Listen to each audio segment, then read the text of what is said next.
Hello YouTube, aujourd'hui présentation de la pince multifonction G302B de chez Ganzo. Donc cette pince m'a été envoyée par Gearbest pour review, je les remercie. Donc on est en présence d'une pince multifonction, de couleur noire avec logo en relief, ce qui est assez sympa. C'est une édition spéciale, pourquoi? Parce que cette pince est livrée avec son étui, mais surtout une grande variété d'embouts. Voilà, on en a 1, 2, 3, 4, 5, 6, 7, 8, 9, 10, 11 embouts plus l'adaptateur avec différentes formes de tournevis.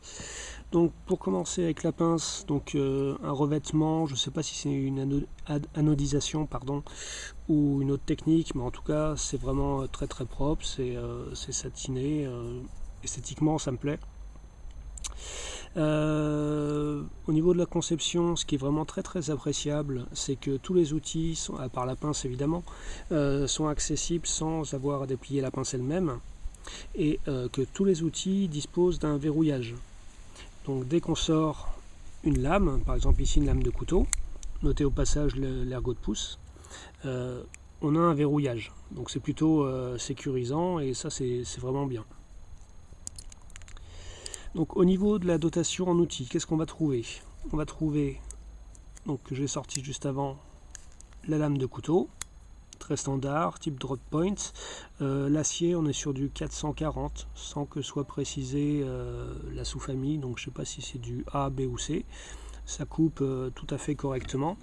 Bon, c'est pas un outil bushcraft du tout, mais voilà, on peut écorcer, là on est en présence de bois dur, c'est un morceau d'érable qui a 1 an ou 2. Et on peut travailler un petit peu le bois avec, même si c'est pas l'outil le plus adapté pour cet usage. Et pour tout ce qui est cordes, ficelles et tout ça, ça coupe. Ensuite, qu'est-ce qu'on va trouver? On va trouver un ouvre-boîte qui est également doté d'une gorge qui sert à dénuder des fils électriques qu'on voit ici.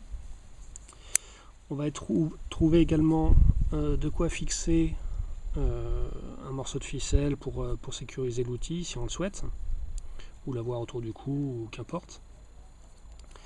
On va trouver un tournevis fin. Donc les tournevis, je ne sais pas si on voit bien à l'écran, sont pas forcément super fins à leur extrémité, donc c'est bien pour la solidité, mais pour des vis très très fines, ça sera pas forcément génial. Par contre, au niveau des embouts, c'est un petit peu plus fin quand même au niveau des embouts, donc c'est pas réellement un souci. Ensuite, on va trouver une paire de ciseaux. Alors la conception n'est pas forcément géniale pour les ciseaux, puisque on est obligé, même s'il y a une encoche, de balader ses doigts près des lames que l'on voit ici du ciseau, donc la lame de la première partie et la lame de la seconde partie qu'on voit ici. Donc ça j'aime moyen, il faut être assez précautionneux. Je ne me suis pas coupé avec, mais faites attention quand même. Et par contre ces ciseaux fonctionnent vraiment très très bien. J'ai testé sur du papier, des emballages, et ça fonctionne aussi bien que sur tout plein de ciseaux qu'on va trouver sur des pinces-outils ou sur des couteaux suisses. Ce qui me fait un peu peur aussi, c'est que la disposition pour ranger l'outil, on doit faire comme ça, donc c'est pas le ciseau fermé qu'on replie dans ce sens, mais il faut vraiment mettre les lames comme ceci, donc ça oblige à balader les doigts du côté des lames, ce qui est pas extra, je pense, d'un point de vue sécurité. Mais voilà, si on en est conscient et qu'on fait un minimum attention, il n'y a pas de danger non plus. Donc voilà pour ce côté de l'outil. De l'autre côté, on va trouver une lame de scie, donc une scie à bois, qui marche plutôt bien, excusez-moi, qui marche pas mal. J'ai testé un peu avant sur mon morceau de bois sec et ça fonctionne, je peux vous montrer. Donc on est forcément limité en efficacité de par sa longueur. Si c'était plus long, on pourrait scier plus efficacement. Mais ça fait tout à fait le job pour des travaux légers, des petits trucs de bushcraft, je sais pas, faire des pièges, des flèches, ce genre de choses.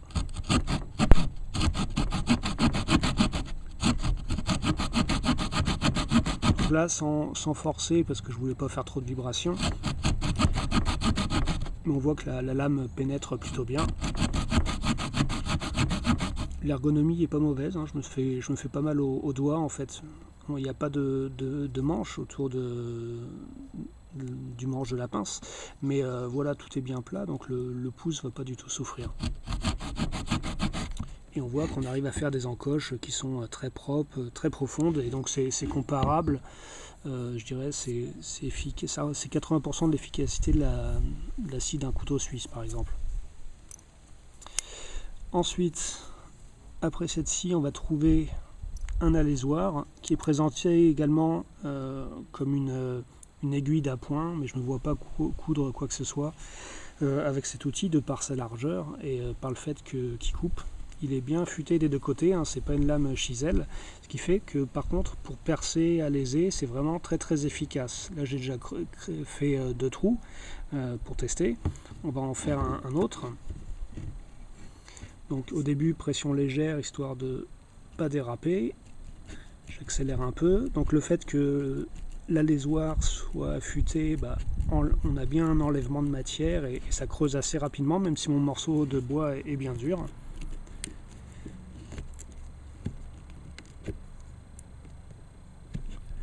Et une fois que c'est rentré, ça voyage assez loin, quoi. Donc s'il s'agit de percer un morceau de bois pour en faire un pendentif ou que sais-je, pour faire un mini tenon mortaise, non, pour mettre une cheville, excusez-moi, c'est tout à fait efficace. Au niveau des outils, j'ai pas noté de jeu majeur, hein. Là j'ai aucun jeu. Peut-être un tout petit, mais c'est vraiment ultra léger et ça gêne en rien au niveau fonctionnel. J'ai encore un autre outil qui est en fait l'embout pour fixer les embouts. Donc on installe d'abord l'adaptateur. Donc c'est un peu du rail au début, hein, ça maintient bien, donc ça c'est bien. Parfois c'est un peu dur à sortir, mais j'imagine que ça va s'améliorer avec le temps. Donc on glisse l'outil sur l'adaptateur, on choisit l'outil de son choix, celui-ci par exemple. Le fond de l'adaptateur est aimanté, donc il n'y a pas de danger que ça tombe. Et à partir de là, on peut visser comme on l'entend.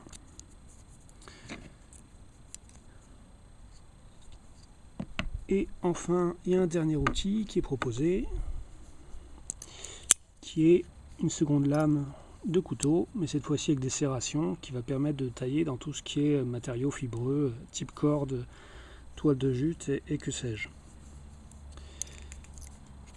Au niveau de la pince elle-même, donc ça se déplie comme tous les outils de ce type, voilà. Des points très positifs, ce sont le ressort, donc il n'y a pas à ouvrir la pince en fait, c'est vraiment très, très agréable à l'usage.